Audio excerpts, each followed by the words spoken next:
Hi, I'm Alan Landers, blender product manager for Conair. And I have the TB-T, our smallest blender, in front of us. I'm going to take you through how to drain the materials when you have a process change. Maybe you're changing from a nylon to a PPA or something like that, and you need to drain the hoppers. And it makes use of the keypad where you can open things up, and it also makes use of a drain fixture that we have, and I'll step you through that. So what you would do first is you would turn the loader off, because you don't want it to refill when you start to drain things. So I've turned that off. So we open it and expose the mixer and the batch hopper. So to drain it, you remove the batch hopper and install this drain assembly to take its place, which makes the interlock. And lock it in place.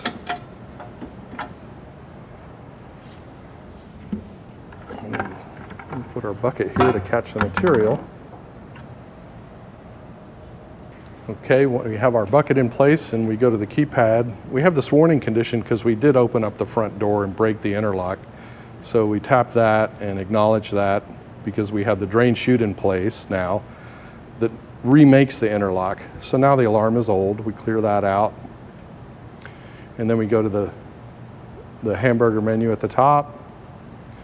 You go into maintenance, manual control, and you open up component 3 to drain the hopper. In this case, we're going to drain component 3 for the demonstration. So I click on component 3 and open the valve. Because this interlock is made, it's safe, you can't get your hands in there.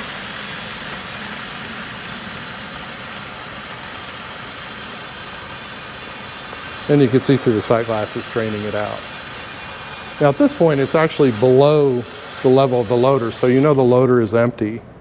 And there'll be some residual in here you can sort of tap out. Now, if you wanted to, you could open up the component 3. You could open up the mixer, which is the valve below the mixer. You can open up the batch hopper. Let's say you wanted to drain it without using the chute. You could just put a pail below the stand. There's a valve that you can open that would allow you to drain the blender all the way down through the stand by opening up the batch hopper, opening up the component you want to drain, and the mixer, and drain everything out that way.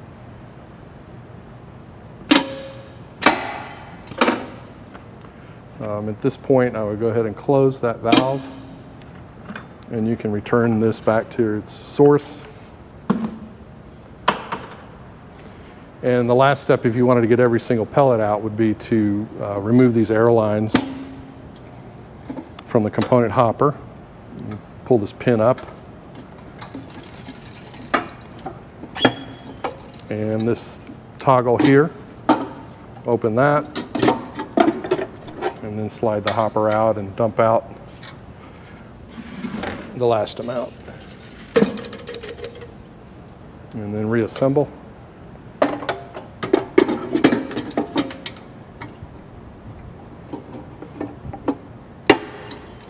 Hook our air lines back up.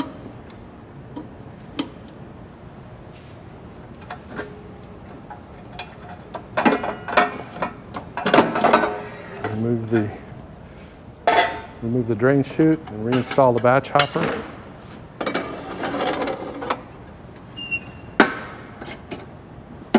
And then you're ready to put your loader onto the next source and refill everything and start up your blender.